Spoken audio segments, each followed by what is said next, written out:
2025 में कैसी रहेगी बाजारों की चाल और किस तरह से म्यूचुअल फंड इन्वेस्टर्स करें अपने निवेश की रणनीति, इस पर हमारी खास पेशकश और आज हमारे साथ कार्यक्रम में शामिल हो रही है एडोलाइज म्यूचुअल फंड की एमडी और सीईओ राधिका गुप्ता जी। राधिका जी, बहुत बहुत स्वागत है आपका, धन्यवाद हमें समय देने के लिए। सबसे पहले आपको और आपकी पूरी टीम और आपके सभी निवेशकों को नए साल की बहुत बहुत शुभकामनाएं।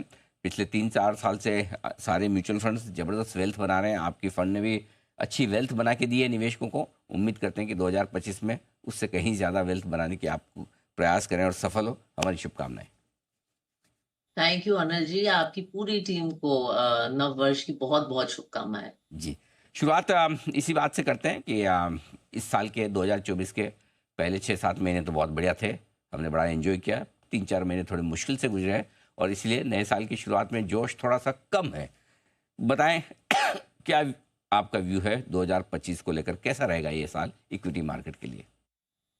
तो आई थिंक सबसे पहले अनिल जी, जब मैं 2024 के रिटर्न देख रही थी एंड में कि भाई चिट्ठा कैसा रहा, तो देखा कि निफ्टी में 12% ही रिटर्न रहा। एंड एक्चुअली दो दो पर्सपेक्टिव हो सकते हैं। एक पर्सपेक्टिव ये है कि देखिए, ये ऐसा साल था जहां 3 मेजर देशों में इलेक्शन हुए, बड़े सरप्राइजिंग इलेक्शन रिजल्ट्स आए। एक पीरियड था जहां इंटरेस्ट रेट मूवमेंट हुआ, इतनी ग्लोबल अनसर्टनिटी रही, तभी भी बाजार ने ठीक ठाक रिजल्ट दिए। दूसरा, आप ये भी कह सकते हैं, जो आपका कहना है कि पिछले 6-7-8 महीने तो ऐसा, फर्स्ट 7-8 मंथ्स तो ऐसा लगा कि इतने बड़े बुल मार्केट में है, बट 12% निफ्टी रिटर्न, थोड़ा हेडलाइन रिटर्न, बहुत एक्स्ट्रॉर्डिनरी नहीं लगा। So I think that summarises the year. I think 2025 एक म्यूटेड तो नहीं कहूंगी, बट एक मॉडरेट सा साल रहेगा। और मैं निवेशकों से कह रही हूँ काफी टाइम से कि आप अपनी जो निवेश से है और बाजार से है, एक्सपेक्टेशंस रीजनेबल रखिए। अब इसका मतलब ये नहीं है कि हम कह रहे हैं कि बहुत बड़ी करेक्शन होने वाली है, लेकिन पिछले 3-4 सालों से कोविड के बाद बाजार ने लोगों को, जैसा आपने कहा, इतने पैसे बना के दिए हैं कि एक, अगर टेम्परिंग हो जाए रिटर्न्स में तो वो नॉर्मल है। हम देख रहे हैं कि Q2 की अर्निंग्स भी थोड़ा म्यूटेड ही रही हैं, क्रेडिट ग्रोथ भी थोड़ा कम हुई है। तो आई थिंक थोड़ी म्यूटेड एक्सपेक्टेशंस रखनी चाहिए बाजार से। दूसरा, मुझे क्या लगता है कि पिछले 6 महीने में हुआ है बाजार में कि हेडलाइन इंडेक्स में इतना चेंज नहीं आया है, लेकिन सेक्टर रोटेशन बहुत अग्रेसिव हुआ है। तो पिछले first 6 months of the year में आप देख रहे थे, मैन्युफैक्चरिंग, कैपिटल गुड्स, डिफेंस, ऐसे सेक्टर्स बहुत उसमें रहे। लेकिन second half of the year में आपने देखा कि इनमें चेंज आया है। और मुझे लगता है जो क्षेत्र अगले साल काम करेंगे, जो सेक्टर्स शायद अगले साल काम करेंगे, वो पिछले साल से थोड़े से अलग रहेंगे। ये बात सही कहा आपने कि थोड़ी सी कमाई की उम्मीदें कम कर लें तो सब कुछ ठीक लगेगा, फिर आपको पैसा तो बनेगा, थोड़ा शायद कम बने, ये संभावना है। आपने कहा भी कि पिछले साल के जो सेक्टर्स अच्छे परफॉर्म करते रहे उसके मुकाबले में कुछ नया होगा, तो कौन से होंगे नए सेक्टर्स जो 2025 में ज़्यादा बेहतर रह सकते हैं? आई थिंक एक फोकस आएगा जो पुराने सेक्टर्स थे, for instance technology as a sector.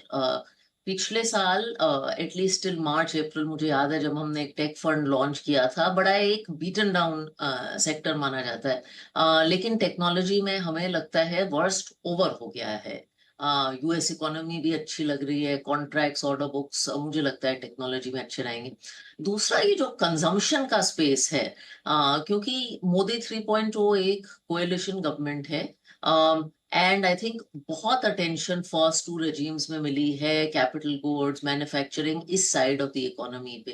But एक मिडिल क्लास फोकस, एक रिवाइवल ऑफ रूरल इकोनॉमी पे मुझे लगता है फोकस रहेगा।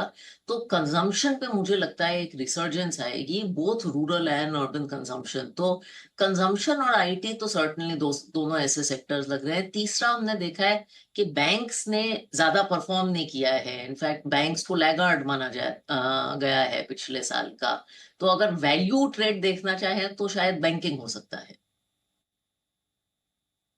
तो मजबूत है, आईटी दुनिया भर के बाजारों से सपोर्ट मिलेगा, कंजम्पशन हमारी ग्रामीण और शहरी अर्थव्यवस्था की वजह से, और बैंक्स अभी तक थोड़े पीछे रहे, यहाँ पर अच्छी मजबूती बन सकती है। अब आइए म्यूचुअल फंड इन्वेस्टर्स के लिए राय लेना चाहता हूँ आपसे। डेट और इक्विटी, कहाँ आपको लगता है कि रिस्क और रिवॉर्ड दोनों के लिहाज से बढ़िया निवेश बन सकता है 2025 के लिए? तो मुझे तो लगता है पिछले 2-3 सालों में म्यूचुअल फंड इन्वेस्टर्स भूल ही गए हैं कि डेट म्यूचुअल फंड जैसी कोई चीज़ होती है और ये बहुत अच्छी बात नहीं है हुँ, क्योंकि इक्विटी ने इतना पैसा बना के दिया है। मैं हमेशा कहती हूँ कि म्यूचुअल फंड का पोर्टफोलियो हिंदुस्तानी थाली जैसा होना चाहिए। उसमें इक्विटी का होना चाहिए हिस्सा और अच्छा हिस्सा होना चाहिए, लेकिन डेट भी होना चाहिए और अगर ज़रूरत पड़े तो थोड़ा गोल्ड भी होना चाहिए। आई थिंक डेट एक ऑल वेदर एसेट क्लास है और रेट अगर थोड़े कट होंगे तो लॉन्ग टर्म डेट में भी आप पैसा कमा सकते हैं, लेकिन जो भी है डेट थोड़ा तो होना चाहिए। मुझे लगता है आज के टैक्स एनवायरनमेंट में डेट को होल्ड करने का म्यूचुअल फंड इन्वेस्टर के लिए सबसे अच्छा तरीका हाइब्रिड फंड है।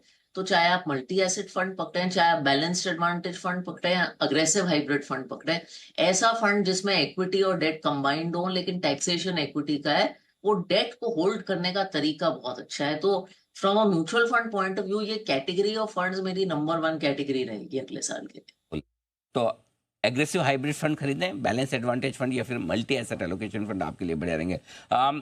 क्या आप उम्मीद करें कि 2025 में भी 2024 की तरह ही घरेलू निवेशकों का पैसा म्यूचुअल फंड में आता रहेगा, या फिर 4-6 महीने पैसे नहीं बने तो मामला थोड़ा ढीला ढाला हो सकता है? अनिल जी, मैं काफ़ी टाइम से जब से मैं इंडस्ट्री जॉइन की है, मैं हमेशा सुनती हूँ कि मंदी आएगी और ये एसआईपी बुक जो इंडस्ट्री की है, ये थोड़ी कट हो जाएगी, लोगों का पैसा नहीं आएगा। एंड इन द 6-7 इयर्स जो मैं इंडस्ट्री में रही हूँ, मैंने 4,000 करोड़ की एसआईपी बुक 25,000 करोड़ होते हुए देखा है।